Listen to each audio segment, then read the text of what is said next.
Hello friends, Ram house academy में स्वागत है।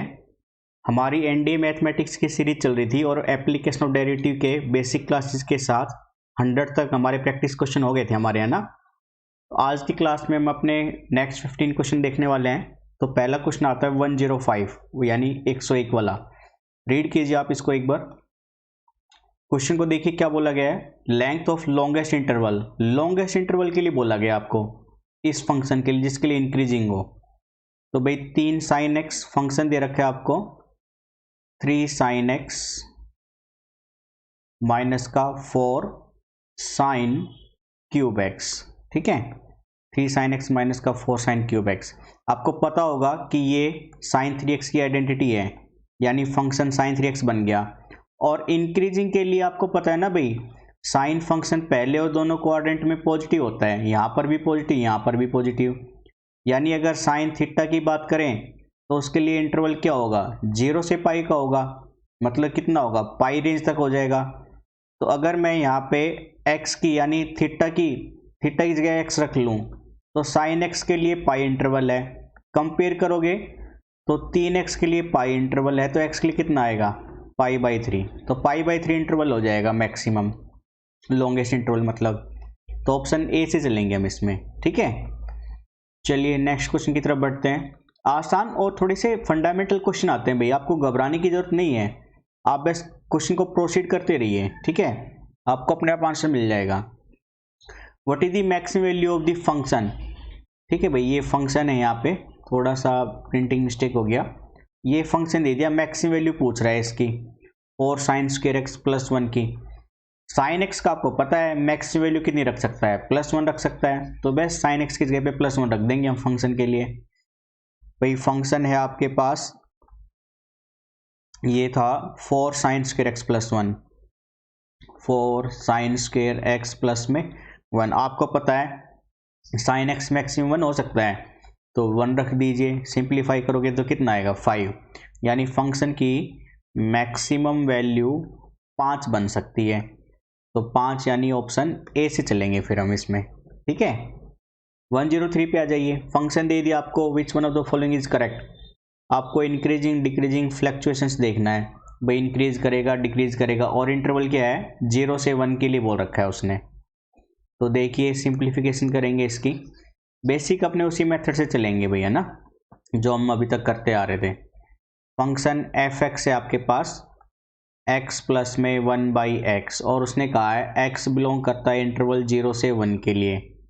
भाई फर्स्ट डेरिवेटिव टेस्ट निकालो, ये बनेगा 1 माइनस में 1/x²। और आपको पता है फॉर इंक्रीजिंग के लिए, फॉर इंक्रीजिंग के लिए फर्स्ट डेरिवेटिव को ग्रेटर देन 0 होना चाहिए। यानी 1 माइनस 1/x² को ग्रेटर देन 0 होना चाहिए, x² माइनस 1/x² को ग्रेटर देन 0 होना चाहिए, x² माइनस 1 को ग्रेटर देन 0 होना चाहिए, और x + 1 x - 1 ग्रेटर देन 0 होना चाहिए। यानी या तो ये दोनों पॉजिटिव हो या नेगेटिव हो। यानी अगर x + 1 भी 0 से बड़ा हो तो x - 1 को भी 0 से बड़ा होना पड़ेगा। यहाँ से x की वैल्यू -1 से बड़ी और यहाँ से x की वैल्यू 1 से बड़ी। तो नंबर लाइन पे ये अगर -1 है, ये 0 है, 1 है, तो कॉमन क्या आएगा, -1 से बड़ा और 1 से बड़े में 1 से बड़ा आएगा। यानी ये, तो 1 से बड़ा इंटरवल उसने बोला ही नहीं है क्योंकि 0 से 1 के लिए बोला था। तो फंक्शन तो इंक्रीजिंग करेगा नहीं, ठीक है। अब चलेंगे डिक्रीजिंग चेक करने के लिए। तो इसको रफ कर देते हैं भाई, क्योंकि फंक्शन इंक्रीजिंग है नहीं हमारा। डिक्रीजिंग के लिए फर्स्ट डेरिवेटिव को लेस देन 0 होना चाहिए। और decreasing function first derivative less than होना चाहिए 0, यानी वापस से x² - 1 लेस देन 0 होना चाहिए। a² - b² की आइडेंटिटी, यानी x + 1 और x - 1 लेस देन 0। 0 से छोटा कब होगा, इसमें से एक पॉजिटिव एक नेगेटिव हो। भाई मान लो ये पॉजिटिव है तो इसको नेगेटिव होना पड़ेगा। इंटरवल क्या आएगा, -1 से बड़ा और ये 1 से छोटा। तो -1 से बड़ा और 1 से छोटा, यानी बीच में ये आ रहा है, तो 0 से 1 इंक्लूड हो रहा है इसमें, यानी ये हो सकता है डिक्रीजिंग, ठीक है। तो हम चलेंगे डिक्रीजिंग के केस से। तो function f x decreasing in the interval, option c correct answer हो जाएगा यहाँ पे, ठीक है। 103 के लिए option c is the correct answer. चलिए 104 पे चलते हैं। आपको स्टेटमेंट दी गई है और ट्रू स्टेटमेंट पूछ रहा है। पहली स्टेटमेंट क्या कहता है, dy by d x at a point on the curve give slope of the tangent at a point, कि भाई किसी पॉइंट पे जो स्लोप होता है उसको dy बाई डी एक्स से दिखाते हैं, स्लोप ऑफ टेंजेंट को। बिल्कुल करेक्ट है, ये स्टेटमेंट में पढ़ा था बेसिक क्लासेस में हमने ना। सेकेंड स्टेटमेंट में अगर 80 एक्सेलरेशन को दिखाता है तो उसका इंटीग्रेशन उसकी वेलोसिटी को दिखाएगा, ये भी बिल्कुल सी ठीक है। इंटीग्रेशन हमने पढ़ा नहीं है, अपनी नेक्स्ट क्लासेस डेफिनेट इंटीग्रल और इनडेफिनेट इंटीग्रल की ही रहेगी, ठीक है, ये याद रखना भाई। ये स्टेटमेंट ट्रू है बिल्कुल, ठीक है, उसकी बेसिक क्लासेस में भी करा देंगे हम। थर्ड में क्या कह रहा है, अगर st डिस्प्लेसमेंट को दिखाता है तो ds by D T acceleration को दिखाएगा, नहीं, rate of change of displacement velocity को दिखाता है। थर्ड स्टेटमेंट गलत है। तो उसने क्या कहा था, कौन कौन सी स्टेटमेंट ट्रू है, 1 और 2 ओनली, ठीक है, पहली और दूसरी स्टेटमेंट ठीक है, इसलिए हम चलेंगे ऑप्शन ए से। अब चलते हैं 105 पे, 105वें वाले क्वेश्चन में। आपको बोला गया which one of the following is correct in respect, function दे दिया है भाई आपको, ये रहा, ठीक है, local maximum local minimum value पूछ रहा है। पहले मैक्सिमम और मिनिमम वैल्यू निकाल लेते हैं, और ऑप्शन ए में कहा है कि मैक्सिमम वैल्यू लार्जर है लोकल मिनिमम से, बी कह रहा है लोकल मैक्सिमम वैल्यू स्मॉलर है लोकल मिनिमम से। चेक करते हैं भाई एक बार हम, है ना। 105 में फंक्शन देखते हैं, फंक्शन क्या था आपके पास, एक सेकेंड भाई रफ कर लेते हैं पहले, है ना। तो फंक्शन में एफ एक्स है आपके पास भाई, x into x minus 1 and into x plus का 1, ठीक है, यही फंक्शन है ना, हाँ जी। इस फंक्शन को मैं ऐसे लिख रहा हूँ भाई, a plus b a minus b की आइडेंटिटी से एक्स स्क्वायर माइनस 1 और x से गुना करने पर एक्स क्यूब माइनस का x। फर्स्ट डेरिवेटिव करा दो भाई अब, तो 3x स्क्वायर माइनस का 1 आ गया। फिर क्रिटिकल वैल्यू के लिए हम 0 के बराबर रखते हैं, तो यहाँ से x स्क्वायर बराबर आ जाएगा 1/3 और x की वैल्यू आ जाएगी प्लस माइनस 1/√3। हो गई x की वैल्यू। अब डबल डेरिवेटिव निकालो, क्योंकि मैक्सिमम मिनिमम वहीं से पता चलता है, 3 दूनी 6x। भाई अगर अब डबल डेरिवेटिव आप प्लस के 1/√3 पे निकालोगे तो वैल्यू प्लस की आएगी, और डबल डेरिवेटिव वैल्यू आप माइनस का 1/√3 पे निकालोगे तो वो वैल्यू नेगेटिव में आएगी, ठीक है, वो वैल्यू आएगी आपकी नेगेटिव में। तो आप x की प्लस 1/3 पे, x की प्लस 1/√3 पे और x की वैल्यू माइनस 1/√3 पे वैल्यू फाइंड आउट कर लो, ठीक है, मैक्सिमम और मिनिमम पता चल जाएगा आपको। तो भाई मैं फंक्शन एफ एक्स जो था इसमें चेक करता हूँ भाई, ठीक है। देखिए जब डबल डेरिवेटिव से पॉजिटिव आ रहा था ना, तो वो तो दिखाएगा आपका मिनिमा को, ठीक है, और डबल डेरिवेटिव नेगेटिव आएगा तो वो दिखाएगा मैक्सिमा को। तो मिनिमा निकाल लेते हैं, यहाँ पे मिनिमम वैल्यू कितनी है, लोकल मिनिमम, लोकल मिनिमम। तो भाई एफ एक्स, एक्स की जगह पे 1/√3 रखा, फिर 1/√3 का स्क्वायर माइनस का 1, यानी सिंप्लीफाई करा दो, 1/√3 1/3 माइनस का 1 यानी माइनस का 2/3√3, ठीक है, लोकल मिनिमम की वैल्यू भी नेगेटिव में आ रही है। और लोकल मैक्सिमम, लोकल मैक्सिमम जो कि x बराबर माइनस 1/√3 पे था, तो एफ एक्स बनेगा माइनस का 1/√3, स्क्वेयर करोगे माइनस 1/√3 का तो 1/3 आ जाएगा, और माइनस का 2/3 गुना करोगे प्लस का 2/3√3।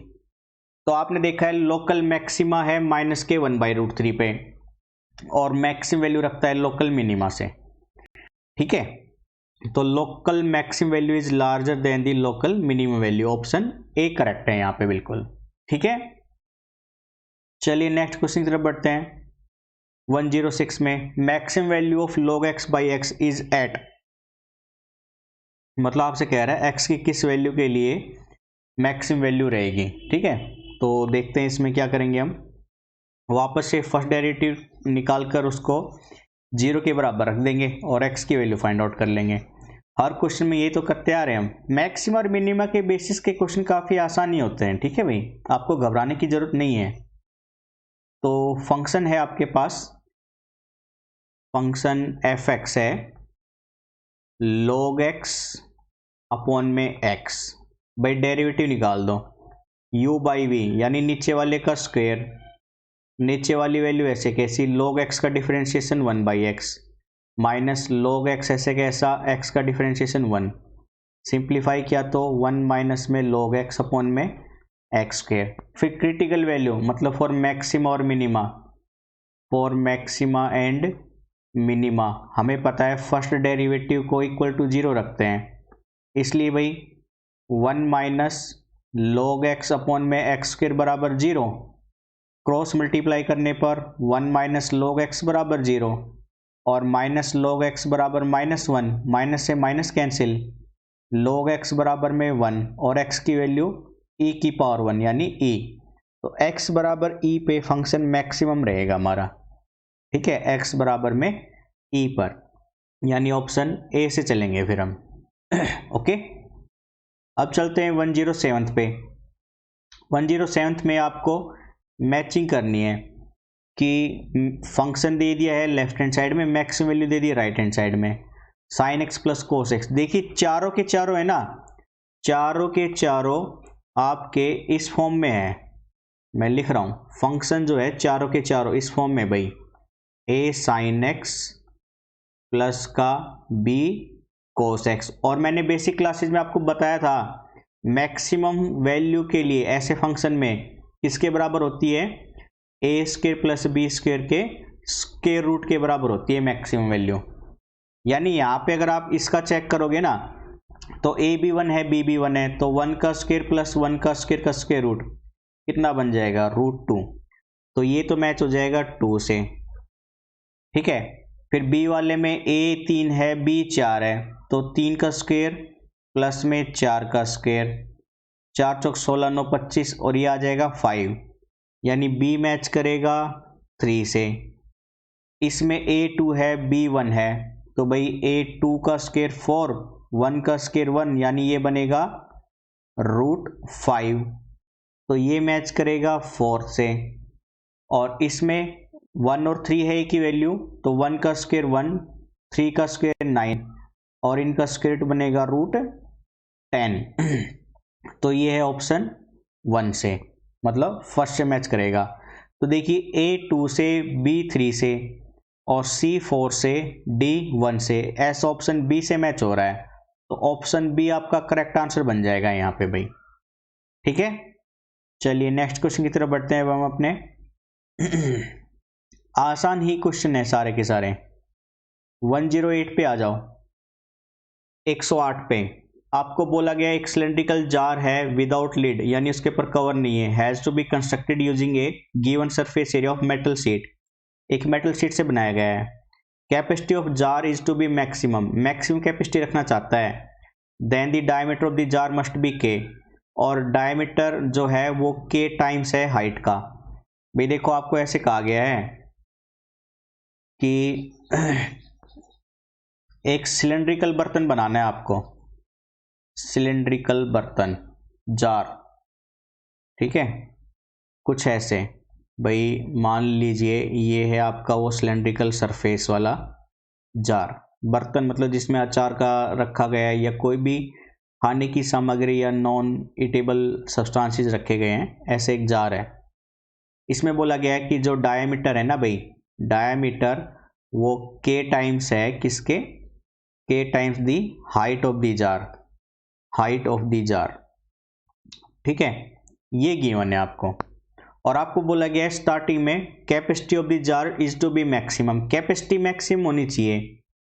कैपेसिटी क्या होनी चाहिए भाई, मैक्सिमम। आपको याद होना चाहिए कि बेसिक क्लासेस में मैंने आपको सिखाया था कि सिलेंड्रिकल बर्तन के लिए मैक्सिमम कैपेसिटी कब हो सकती है, जब रेडियस और हाइट इक्वल हो जाए, ठीक है, रेडियस और हाइट क्या हो जाए, इक्वल।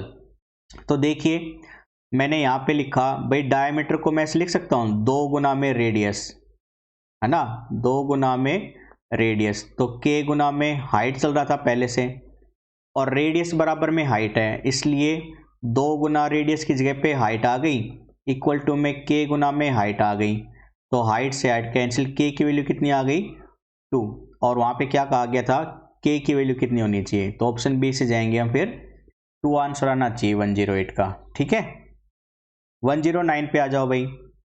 आपको मैक्सिमम वैल्यू पूछ रहा है फंक्शन के लिए। इंटरवल क्या होना चाहिए 0 से π/2 तक का। 0 से π/2 के लिए मैक्सिमम वैल्यू क्या रहेगी आपकी, तो देखते हैं भाई 0 से π/2 के लिए। क्वेश्चन थोड़े से बहुत ही आसान लेकिन बेसिक कंसेप्ट के हैं, इसलिए क्लासेस हमारी बहुत ही ज़्यादा इफेक्टिव है एनडीए के रिगार्डिंग। तो देखिए फंक्शन है साइन एक्स प्लस, फंक्शन है साइन एक्स प्लस π/5 प्लस में cos x plus π/5, cos x plus में π/5। भाई फर्स्ट डेरिवेटिव कर दो आप पहले, साइन एंगल का कोस एंगल, ठीक है, और एंगल का 1 हो गया, फिर कोस एंगल का माइनस साइन एंगल, और एंगल का वापस से 1 हो गया, और क्रिटिकल वैल्यू यानी मैक्सिमम और मिनिमम के लिए किसके बराबर रखेंगे 0 के। अब दोनों तरफ साइन से भाग करने पर, दोनों तरफ साइन से भाग करोगे तो मैं सीधा लिख देता हूं भाई, कोस एंगल को साइन एंगल से डिवाइड करोगे तो क्या बनेगा, कोट एंगल बन जाएगा, कोट एक्स प्लस में π/5। ये साइन से भाग होने पर 1 बन गई इक्वल टू 0, यानी कोट एक्स प्लस में π/5 इक्वल टू 1। और 1 किसके बराबर होता है, कब होता है कोट, कोट π/4 पे होता है। ठीक है, अब इन दोनों की इक्वेट कर दीजिए, तो भाई x प्लस π/5 किसके बराबर होगा, π/4 के लिए, और x की वैल्यू क्या आएगी π/4 माइनस में π/5, यानी एलसीएम लेंगे 20, 5 जब पे गया 5π माइनस 4π यानी π/20। तो π/20 पे मैक्सिमम वैल्यू रखेगा वो अपनी, π/20 यानी ऑप्शन ए से चलेंगे फिर हम 109 में। ठीक है भाई, चलिए नेक्स्ट क्वेश्चन की तरफ बढ़ते हैं। Maximum value of 16 sine theta minus में 12 साइन स्क्वायर थीटा। तो इसके लिए भी पहले क्रिटिकल वैल्यू निकालेंगे और फिर देखेंगे मैक्सिमम वैल्यू कौन कौन सी अटेंड कर सकता है ये फंक्शन, और जो ज़्यादा मैक्सिमम वैल्यू मतलब जो मैक्सिमम वैल्यू होगी उसी को हम फिर आंसर डिक्लेयर कर देंगे भाई। ठीक है, तो फंक्शन है आपके पास 16 साइन थीटा, फंक्शन है भाई 16 साइन थीटा माइनस में 12 sine square theta, 12 sine square theta. भाई फर्स्ट डेरिवेटिव करो इसका, तो ये आएगा साइन 16 साइन थीटा का कोस थीटा माइनस में 12, भाई साइन स्क्वायर का पहले 2 साइन थीटा और साइन थीटा का फिर कोस थीटा, यानी ये वैल्यू बनी 16 कोस थीटा माइनस का 24 साइन थीटा इंटू में कोस थीटा। आपको पता है फॉर मैक्सिमम या मिनिमम कोई भी वैल्यू निकालो फर्स्ट डेरिवेटिव को बराबर 0 रखते हैं, इसलिए भाई 16 कोस थीटा माइनस में 24 साइन थीटा इंटू में कोस थीटा बराबर में 0। यहाँ से आप कोस थीटा कॉमन ले लो, कोस थीटा कॉमन लेने पर 16 माइनस में 24 साइन थीटा इक्वल टू 0। भाई दो वैल्यू 0 कब हो सकती है, या तो ये 0 हो, या तो कोस थीटा 0 होगा, या फिर 16 माइनस में 24 साइन थीटा 0 होगा। यहाँ से थीटा 0 मतलब थीटा की वैल्यू 90 डिग्री होनी चाहिए, कोस तभी तो 0 बनेगा। और इसको सिंप्लीफाई कराओगे तो 16 उधर गया, साइन थीटा की वैल्यू बनेगी 16 बटे में 24, यानी 8 दूनी 16, 8 या 24, साइन थीटा की वैल्यू बनेगी 2/3। ठीक है, अब थीटा की वैल्यू π/2 और साइन थीटा की वैल्यू पे फंक्शन की वैल्यू निकाल लो। तो ये वैल्यू अब हमारे किसी काम की नहीं है, इसको मैं रफ कर रहा हूँ। ठीक है, क्योंकि हमने तो क्रिटिकल वैल्यू यानी मैक्सिमम मिनिमा के लिए एंगल की वैल्यू किस पे मैक्सिमम मिनिमा होगा वो निकाल लिया हमने। अब तो पहले फंक्शन की π/2 पे वैल्यू निकाल दो, 16 साइन π/2, फिर माइनस का 12 साइन π/2 का स्क्वायर। भाई साइन 90 तो 1 होता है, यानी ये 16 माइनस 12 बन गया जो कि 4 आ रहा है। और फंक्शन की x की जगह पे मतलब साइन थीटा हम बराबर में 2/3 रखेंगे, जहाँ जहाँ साइन थीटा है वहाँ 2/3 रखो, तो 16 की इंटू 2/3 माइनस में 12 2/3 का होल स्क्वायर, तो ये भाई 32 बटे में 3 माइनस का 12 गुना में 4/9 यानी 32/3 माइनस का 48/9। तो एलसीएम लेंगे 9 आएगा, 3 पे गया, 3 2 जा 6, 96 माइनस का 48। सब्ट्रैक्ट करोगे 8 और 8 में से 4 गया 48/9, 3 तिया 9, 16/3। तो 16/3 ज़्यादा है 4 से, तो मैक्सिमम वैल्यू कितनी होगी? 16/3 होगी भाई। ऑप्शन सी से चलेंगे फिर हम, ठीक है। 110th में ऑप्शन सी करेक्ट आंसर हो जाएगा हमारा। अब चलते हैं अपने 101 पे, 111वें वाले क्वेश्चन पे। Which one of the following is correct in respect of the following function. Function दे दिया है भाई आपको, ये इंक्रीजिंग और डिक्रीजिंग पूछ रहा है इंटरवल 0 से π/2 के लिए। तो देखते हैं, ठीक है। पहले फर्स्ट डेरिवेटिव करेंगे, फिर उसके बाद चेक करेंगे भाई इंटरवल के लिए। क्वेश्चन क्या है, बस अपने बेसिक फंडा पे डिपेंड करते हैं सारे के सारे। अगर आप हमारी बेसिक क्लासेस को ढंग से देखेंगे ना, तो आपके फंडा इतने अच्छे से क्लियर हो जाएंगे कि आपको किसी दूसरी बुक की रेफरेंस करने की जरूरत ही नहीं पड़ेगी आप, ठीक है। तो फंक्शन है आपका भाई f(x) है आपके पास x sin x plus cos x, x sin x plus cos x and plus 1/2 cos square x plus 1/2 cos square x। भाई फर्स्ट डेरिवेटिव कर दो इसका, तो u इंटू वी से चलेगा। x ऐसे कैसा, sin x का cos x, प्लस में sin x ऐसे कैसा, x का 1, फिर cos x का माइनस का sin x, फिर 1/2 ऐसे कैसा, cos square x का पहले पावर का 2 cos x, फिर cos x का माइनस का sin x, ठीक है।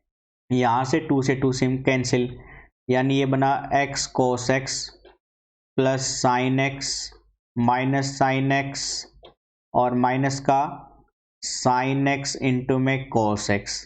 ये दोनों कैंसिल और cos x कॉमन ले लो, तो ये बनेगा x माइनस का sin x। ये फर्स्ट डेरिवेटिव आ गया भाई। और फर्स्ट डेरिवेटिव यानी पॉजिटिव मैक्सिमम वैल्यू कब दे सकता है, ठीक है। मैक्सिमम वैल्यू कब दे सकता है? 0 से π/2 की रेंज में, क्योंकि 0 से π/2 की रेंज में साइन फंक्शन भी पॉजिटिव है और cos फंक्शन भी पॉजिटिव है। तो यानी 0 से π/2 के लिए फंक्शन क्या होगा? इंक्रीजिंग होगा, ठीक है। तो it is increasing in the interval 0 से π/2। तो ऑप्शन ए से चलेंगे भैया हम फिर इसमें, ओके। अगर आपको कोई डाउट या क्वेरी रहती है तो कमेंट बॉक्स में क्वेश्चन नंबर डाल के अपनी क्वेरी डाल दीजिएगा, उस पर हम स्पेशल वीडियो बना देंगे भाई, ठीक है। दिक्कत नहीं आएगी आपको। अब आ जाओ 112 पे। आपको बोला गया है a flower is in the form of a sector has been fenced by a wire of 40 metre long. भाई एक फ्लावर सेक्टर की फॉर्म में है, कुछ ऐसे देखो, मैं दिखाता हूं आपको।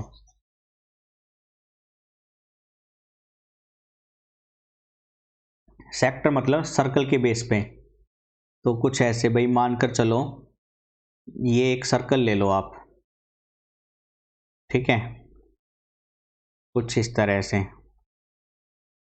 और इस सर्कल पे आप एक सेक्टर ड्रा कर लीजिए। मान लीजिए मैं यहाँ से यहाँ तक का एक वो ले लेता हूँ और ये सेंटर था आपका, तो यहाँ से ऐसे ये एक सेक्टर बना लिया हमने, ठीक है। ये है आपका फ्लावर। इस फ्लावर पे चारों तरफ, ठीक है भाई, फ्लावर पे ऐसे फेंसिंग करनी है, मतलब तार बिछाने हैं। तो तार की जो लंबाई है वो कितनी दे रखी है आपको? ये जो तार बिछाने हैं इसकी जो लंबाई दे रखी है वो है 40 मीटर लेंथ की। तो 40 मीटर लेंथ कैसे बनेगी? देखो, ये तो रेडियस है और ये भी रेडियस है, यानी r प्लस आर तो हो ही गई। और ये वैल्यू कितनी आएगी? ये वैल्यू कैसे कैलकुलेट करते हैं हम भाई? अगर ये एंगल थीटा है तो ये कैलकुलेट होगा थीटा बटे में 360, ठीक है। थीटा बटे में 360। आर कहना, आर को पहले मैं लेंथ एल से कर लेता हूँ भाई, ये लेंथ एल ले लो मैं, तो आर प्लस में एल यानी 2r प्लस में एल 40 सेंटीमीटर गिवन है आपको, ठीक है। ये इक्वेशन फर्स्ट है हमारी, ओके। अब क्या बोला गया था उसमें आपको? The flower bed has the greatest possible area. Greatest possible area निकालना है। What is its radius? तो रेडियस क्या होनी चाहिए? ग्रेटेस्ट पॉसिबल एरिया, आपको ये निकालना है भाई। तो एरिया कितना बच जाएगा भाई, एरिया होगा आपका थीटा बटे 360 गुना में पाई आर स्क्वायर।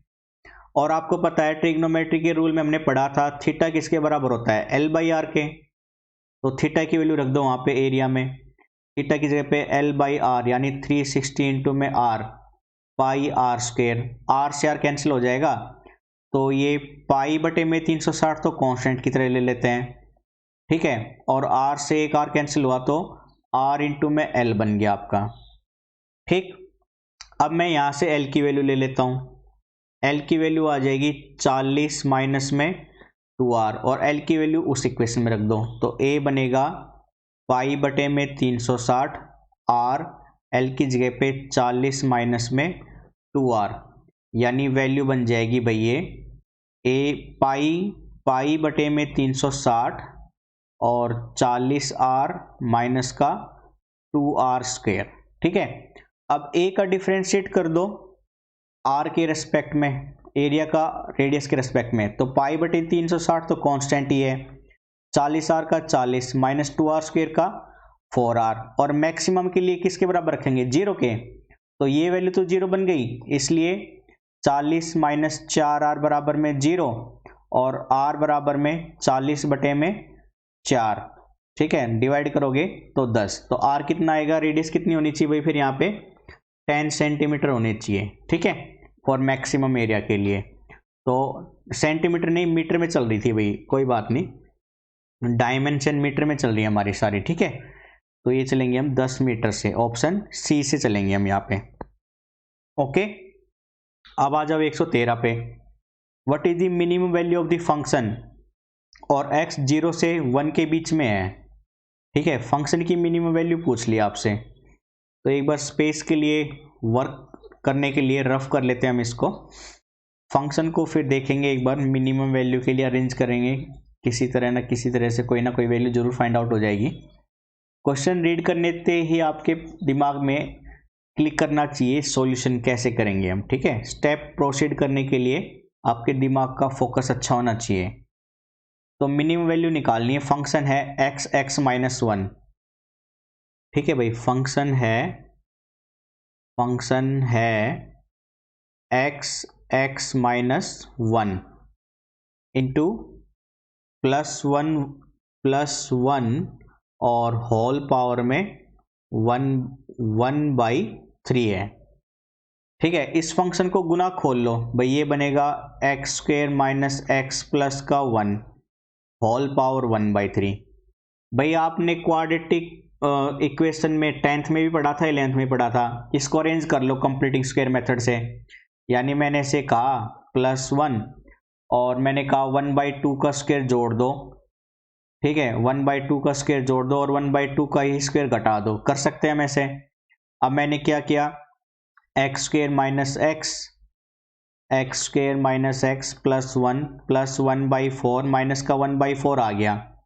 मैंने ये जो माइनस था ना x स्क्वायर माइनस x के साथ, इन दोनों को और इसको अरेंज कर दिया x माइनस 1/2 का स्क्वायर में, और ये जो वैल्यू थी प्लस के 1 वाली और माइनस के 1/4 वाली, इसको सिंप्लीफाई कर दिया तो माइनस का 3/4 आया यहाँ से, प्लस का 3/4 मैंने ऐसे रख दिया भाई, प्लस 3/4। तो इधर वैल्यू क्या बनेगी फिर आपकी, ये भाई x square minus x plus 1 तो बन गया x माइनस 1/2 का होल स्क्वायर प्लस में 3/4 की होल पावर 1/3 बन गया। उसने कहा है मिनिमम वैल्यू, तो भाई मिनिमम इसको कितना बना सकते हैं, 0, x की वैल्यू 1/2 रखे, तो ये वैल्यू बनी 3/4 की पावर 1/3, तो ये मिनिमम वैल्यू अटेन कर सकता है 3/4 की पावर होल बाई 3। तो ऑप्शन ए से चलेंगे फिर हम 113 में, ठीक है।